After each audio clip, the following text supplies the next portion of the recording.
Erin, Ross. how much did you love Megalopolis?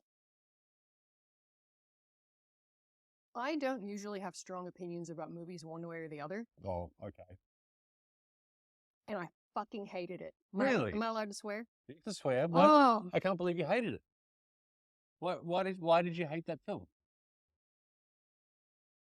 It's just the simple story of a man who has the ability to stop time and creates a magical do-everything substance that's named after a transformer. was Megalon a Transformer? No, Megalon, it sounds like it should be a transformer. Uh, and then he uses this godlike power to make moving sidewalks. I can absolutely see why Francis Ford Coppola would sell all of his wineries tonight. Do you remember in like the 80s when we were kids, Yes. teenagers as well, there would be an episode of TV of a series, Like a very special episode.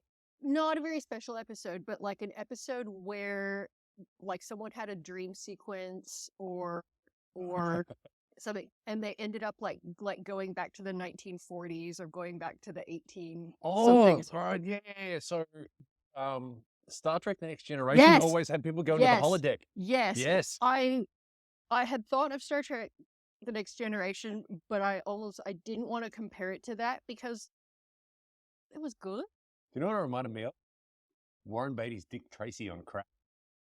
I kept thinking about Bugsy Malone Yes. because Bugsy Malone, you can see the kids acting. But they needed the glurge guns. You could see the kids acting, and so like the first thing that popped in my head was with Megalopolis was this is like a dream sequence in an episode of Dynasty performed by community theater. Yeah. And that's not good. No. There's a lot going on in the film. There's heaps going on. There's too much going on. None of it was good.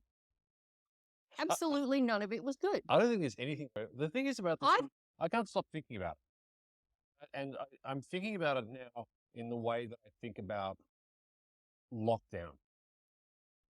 And a couple of years later, we come out of lockdown and you're like, holy shit, we really did that.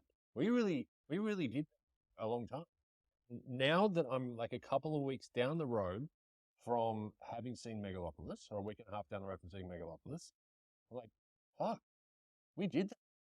We did that together. Imagine how the people who worked on that film feel. Yeah, fucking hell. Like, you think we have PTSD? Yeah, it must have been incredible.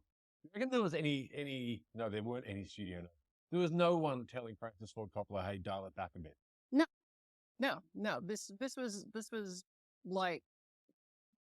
This was just nothing but privileged old man hubris. Really? Yeah. It was like, I mean, I'm absolutely not the only person who has said this, but you know, it was simultaneously like when a kid tells you a story. Yeah. And then, and you're thinking, all right, Junior, wrap it up.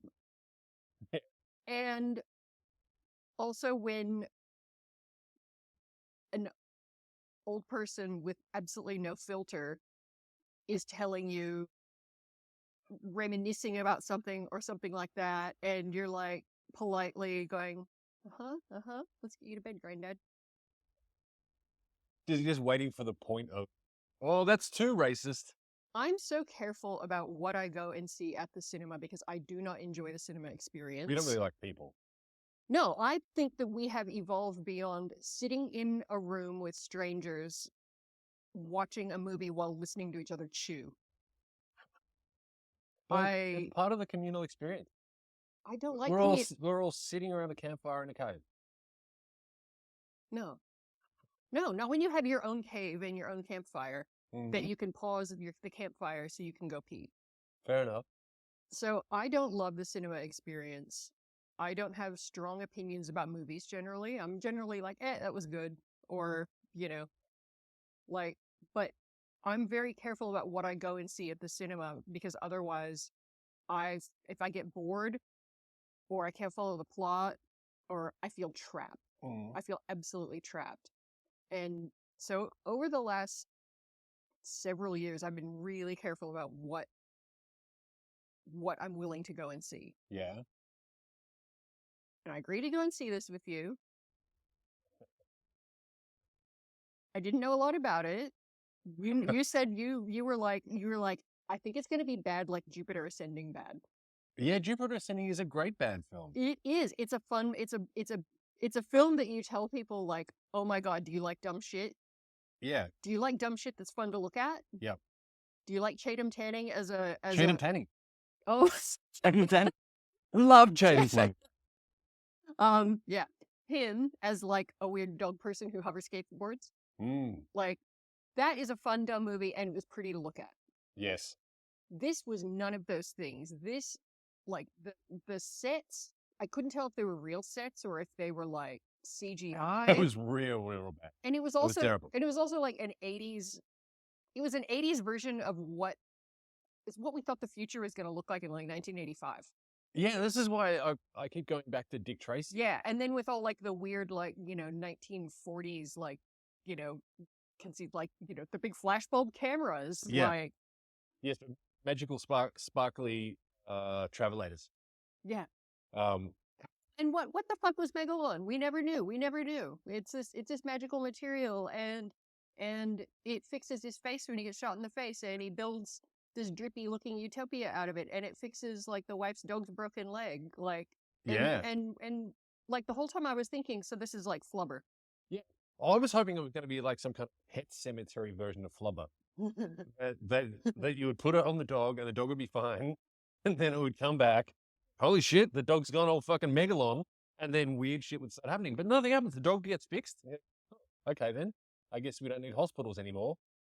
We don't need anything anymore. We just have Megalon. I can't remember one line of dialogue from that movie except for go back to the club. Go back to the club. I can't remember one line of dialogue from that movie because it was so... It like... I can remember impressions. Of dialogue. So I don't remember what he said. But there was a moment when John Voight was just like, check out my boner. Oh yeah, that was I don't know what he actually said. That was funny. And then he kills people with his little boner. The good part about seeing it in the cinema was looking around at other people to validate your own confusion.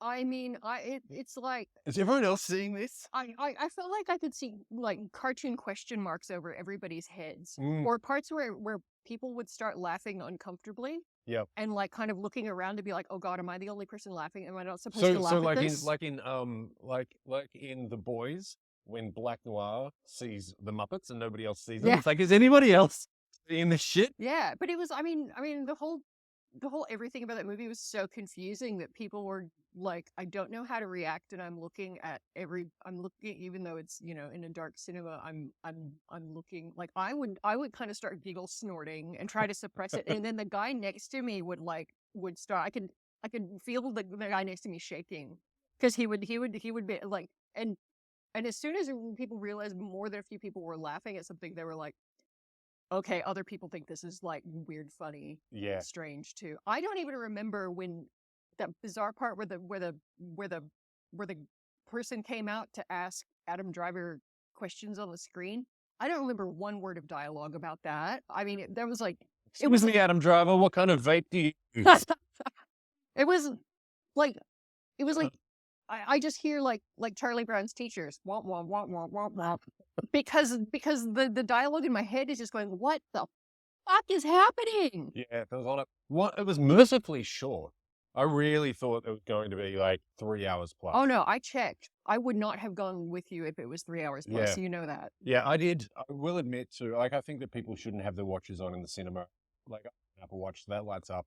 But I was every 15 minutes just going, yeah, fuck it. All right. Yeah. I reckon I can get through another 15 minutes. How long can 15 minutes be? Yeah. It's about the amount of time it takes to get a filling. I reckon I could put up with a filling. If we had been sitting on an end seat Oh, you would have been gone. I think we would have been. I think we would have bailed. But I'm I'm I never want to. I never want to inconvenience other people. You would have been saving them.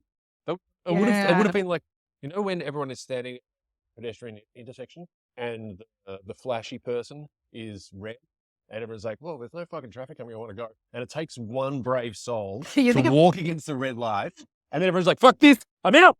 You think if one person left, it would have been a mass walkout. Yeah, it would have just been the sound. The same with the laughing. Like one person starts laughing, and the rest of people are like, okay, we can laugh. Yeah. Like, yeah, it would have been exactly like that. It would. I think so. You know, there's like it would have created a vortex sound around there. So you know, people's trauma responses are like fight, flight, freeze. I think we were all frozen. Yeah. I think we were all frozen. I think we were waiting for it to make sense. Yeah. We're waiting for it to make sense at some point. It just refused. No. It refused to make sense. And so there's like been 3 types of reviews. There's the reviews that are very validating. People like us being like, what the hell? I'm questioning the entire point of cinema as a medium. Yeah, if I had a time machine, I wouldn't even kill baby Hitler. I'd go and kill the Lumiere brothers. Yeah. Yeah. And then there's the glowing reviews like this is a masterpiece, and those people are just cooked. Yeah. Like they're contrarians. It's Emperor's New Clothes bullshit. It's like Coppola's not going to put you in his will. Suck up. And then there's the reviews that are trying to cherry pick anything good out of it, that are like, oh, but there was this reference to this classic film and this reference. Those reviews read like someone making an excuse for their abusive spouse. Oh, but you know, he's really stressed. He's been having a really hard time at work. He didn't mean it. Like, he had to sell all his wineries. Yeah, yeah. Like those reviews are like those are the ones that piss me off. The people trying to find something. Oh, but this, but that, but nothing. It was a hot steaming turd. Yeah, there's a lot of it really makes you think. It's like, yeah, it really made me think it was a piece of shit. Oh my god. Oh yeah, like I've been telling my clients at salon this week, like about, because I'm like, chances are you're not going to see it. Yeah. And you don't know anyone else who's seen it. No. So I'm going to give it to you. So I've been talking about it all week. And I've said to them, you know, movies that are so bad that you're like, oh God, it's like when you smell something really bad, you're like, oh my God, smell this. Yeah. I'm like, don't put yourself through it. Don't even. I think we should get a parade for having seen it. I think we should get like hazard pay. Should be something. We shouldn't ever have to buy popcorn again at a cinema. Yeah, can we sue IMAX for like emotional distress? There's got to be something that we can do, because that was just literally a crime. I mean, you love going to the cinema. And I love bad movies. I mean, I love the M. Night Shyamalan film Old, which is objectively a terrible film. That was hysterical. Yes, very. But it made sense. It was dumb as shit, but it made sense. like. You know, I mean, kind of. He created, this is his thing he created, and this is a beach, and you go to the beach and you grow old. And you meet mid-sized sedan. Yes. And like. And a woman turns into a kind of a spider thing. It was completely bonkers. But, you know, with suspension, and I have amazing suspension of disbelief for films. Do you know? Yeah, I do, because which is why I generally don't have strong opinions about most films one way or the other, because I'm just like, okay, that's a thing that happened. Okay. As long as the plot progresses. Yeah. But this was like, oh, he can stop time, and then he doesn't. And oh my God, you caught me stopping time. This is going to be a really, really big issue. Yeah, and they were just, you know, Shia LaBeouf is suddenly like this, he's this Trump figure, and then they have a baby, and then everything's okay. Like, what? Fucking what? Yeah. Like, I'm willing to surrender myself to whatever bonkers shit. Yeah. You know, a movie wants to throw at me, as long as I can, like, follow it. Yeah. Like, I don't sit there going, well, that would never happen in real life. It's not real life. It's a movie. But this is like, you're not giving me a cohesive argument for your own weird little world you created. Like the logistics of it piss me off. Okay. What? New Rome. Fucking old Rome should sue. Sue that movie. What did you think about what did you think about John Voight? The Voightmaster. He seemed like he was having a great time. He seemed like he was having the best time of anybody in the movie. He did. He seemed like he was having a good time. Yep. Aubrey Plaza seemed like she was having fun. Yeah. I think she was just like, fuck it. I'm just gonna be this weird bonkers character. Yeah.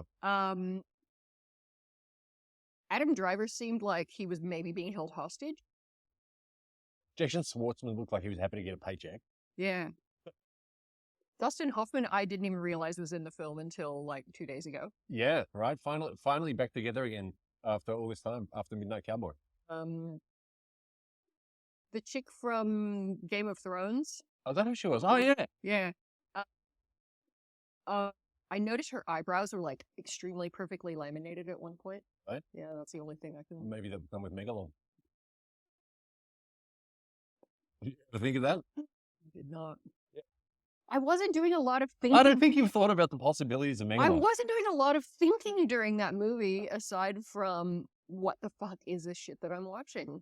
Like, and I'm sorry, I have to swear a lot in order to make my feelings about this film. Yeah, I'm angry that I'm angry that we're sitting here talking about it. Yeah. I'm so happy that we're sitting here talking about it. I'm angry that it's like preyed on my mind. I'm angry that people let this happen. Where were the cultural guardrails? Where? What just and merciful God would allow this to take place? Yeah. Yeah. Yeah, absolutely. Yeah. Thank you for sharing your opinions with me. You're welcome, Ross. It'll be a long time before you trick me into going to the cinema again. I guarantee that.